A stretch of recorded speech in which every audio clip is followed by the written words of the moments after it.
1. The First Stranger. In the southwest of England there are many long, low, grassy hills, which have not changed their appearance for centuries. Farmers still keep their sheep on them, and the only buildings are lonely cottages where shepherds live. 50 years ago there was a shepherd's cottage on one of these hills. It was only 3 miles from the market town of Casterbridge, but it was unusual for travellers to pass this way.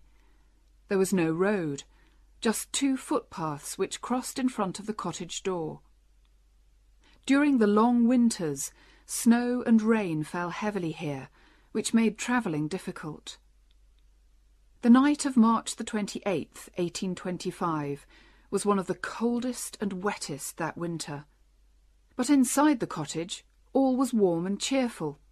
Shepherd Fennel had invited family and friends to drink to the health of his youngest child, a recent arrival in the family. 19 people were at the party, married women and single girls, shepherds and farm workers, young people talking of love, and old friends talking of the past. Shepherd Fennel had chosen his wife well.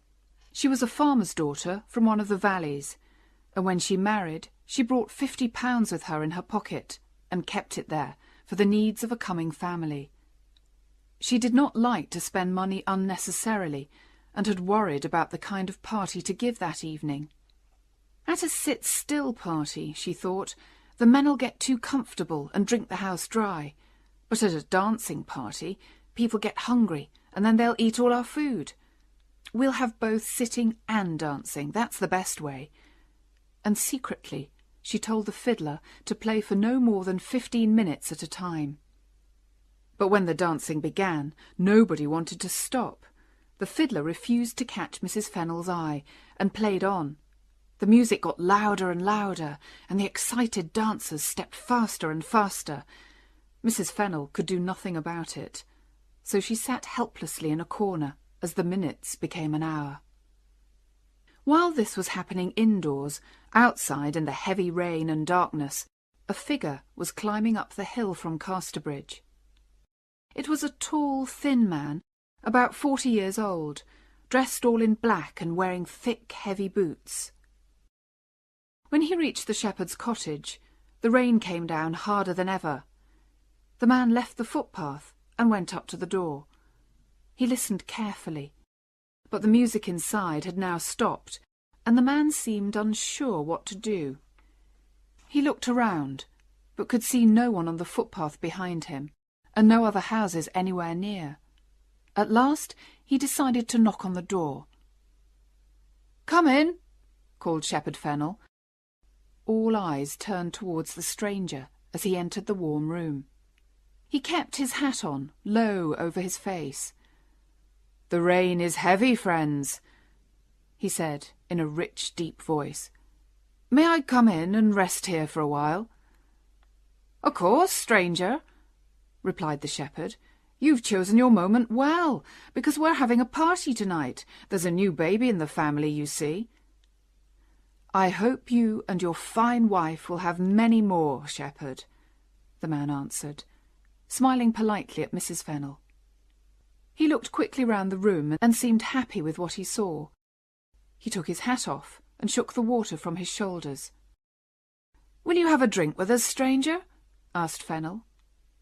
He passed a mug of his wife's homemade mead to the newcomer, who drank deeply from it and held it out for more. "I'll take a seat in the chimney corner, if you don't mind," said the man, "to dry my clothes a bit." He moved closer to the fire and began to look very much at home. "There's only one more thing that I need to make me happy," he added, "and that's a little tobacco."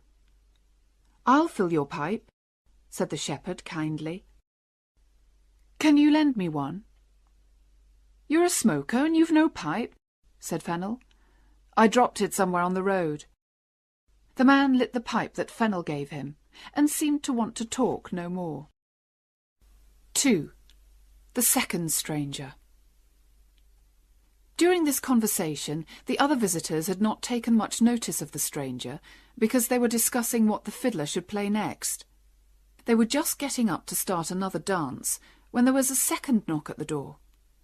At this sound, the stranger turned his back to the door and seemed very busy trying to light his pipe. "Come in," called Shepherd Fennel a second time. In a moment, another man entered. He, too, was a stranger. This one was very different from the first. There was a more cheerful look about him. He was several years older, with greying hair and a full reddish face. Under his long wet coat, he was wearing a dark grey suit. "I must ask to rest here for a few minutes, friends," he said, "or I shall be wet to the skin before I reach Casterbridge." "Make yourself at home, sir," replied Fennel, a little less warmly than when welcoming the first stranger. The cottage was not large. There were not many chairs, and these newcomers brought cold, wet air into the room. The second visitor took off his coat and hat and sat down heavily at the table which the dancers had pushed into the chimney corner. He found himself sitting next to the first stranger, who smiled politely at him and passed him the mug of mead. The second man took it, lifted it to his mouth, and drank without stopping, watched by Mrs. Fennel, who was not pleased at this free drinking of her best mead. At last, the man in the grey suit put down the mug with a happy sigh. "That's wonderful mead, Shepherd," he said. "I haven't tasted anything as good as that for many years." "I'm pleased you enjoy it, sir," replied Shepherd Fennel.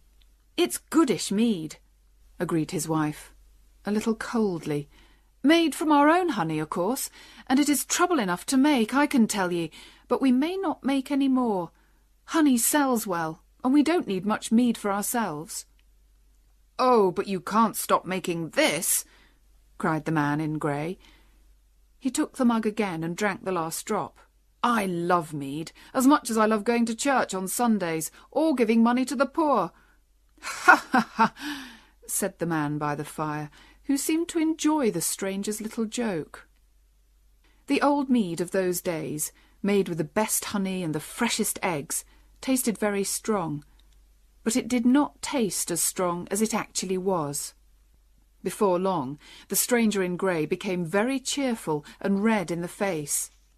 He made himself comfortable in his chair and continued the conversation.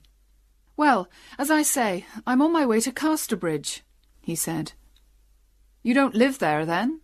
said Shepherd Fennel. "Not yet, although I plan to move there soon." "Going to start a business, perhaps?" asked the shepherd. "No, no," said his wife. "It is easy to see that the gentleman is rich and doesn't need to work at anything." "Rich is not the word for me, madam," replied the man in grey. "I have to work, and I do work, and even if I only get to Casterbridge by midnight tonight, I must begin work there at 8 o'clock tomorrow morning. Yes, hot or cold, rain or snow, I must do my day's work tomorrow." "Poor man! So, although you look rich and comfortable, your life is harder than ours, is it?" said the shepherd's wife. "Well, it's the work that I have to do, that's all. Now I must leave you, friends, but before I go, there's time for one more drink to your baby's health. Only the mug is empty." "Here's some small mead, sir," offered Mrs. Fennel. "We call it small, but it's still made from good honey." "No," said the stranger, "I prefer to remember the taste of your best mead, thank you." "Of course you do," said Shepherd Fennel quickly. He went to the dark place under the stairs where the best mead was kept, and filled the mug. His wife followed him and spoke worriedly to him in a low voice. "I don't like the look of the man at all. He's drunk enough for 10 men already. Don't give him any more of the best." "But he's in our house, my love, and 'tis a miserable wet night. What's a mug of mead, more or less?" "Very well, just this time, then," she said, looking sadly at the mead. "But who is he, and what kind of work does he do?" "I don't know. I'll ask him again." While the man in grey drank his mead, Fennel asked him again about his work, but the man did not reply at once. Suddenly, the first stranger spoke from his seat by the fire. "Anybody may know what I do. I work with wheels." "And anybody may know what I do," said the man in the grey suit, "if they're clever enough to find it out." There was a short silence, which the shepherd's wife broke by calling for a song. The second mug of mead had made the stranger's face even redder and more cheerful than before, and he offered to sing the first song. This is what he sang. "My job is the strangest one, honest shepherds all, work that all the world can see.